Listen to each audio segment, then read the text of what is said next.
Stop being a golf flat earther. There are a lot of misconceptions that surround golf. People do and say things because that's the way they've always done it, or that's what they believe, so that's what they do.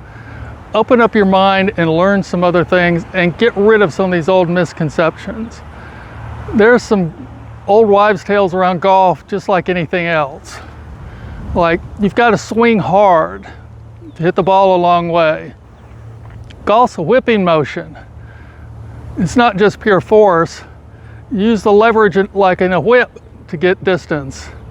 You don't just have to swing physically hard. Keep your eye on the ball. One of the oldest sayings in golf, well, you keep your eye on the ball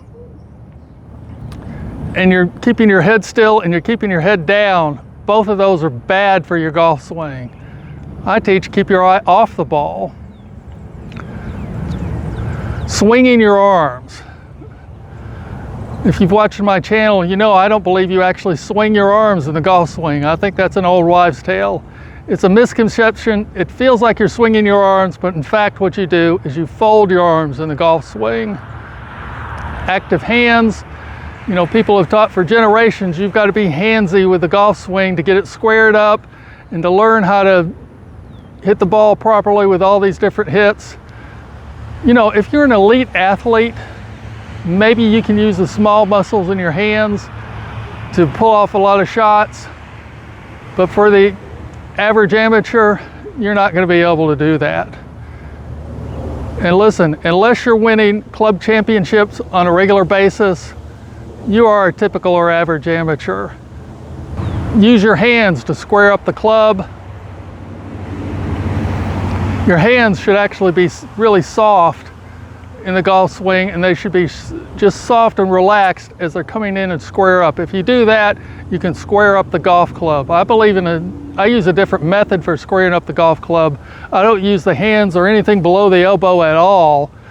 Of course, I use what I call the bicep close, where I use my shoulder and big arms or bicep to turn my elbow down toward my belly, which automatically turns the hand and closes the club. I think that's much more reliable to use the big muscles in your body to close the club than trying to use the small muscles of your hands.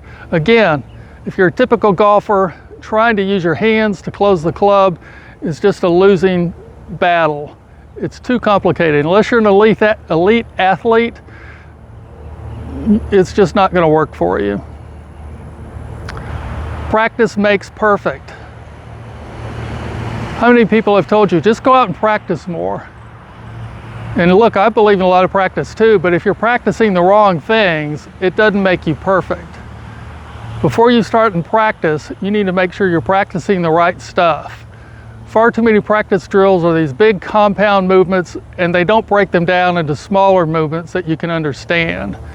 It's very unlikely that you're going to be able to practice a big compound movement no matter how much you practice it and get it right. So, break out of this flat earth mindset.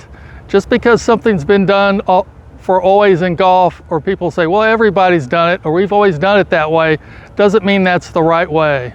Golf, as I've shown you, has lots of misconceptions about what's the right way to do something. You need to decide on your own what's the right way and what works for you.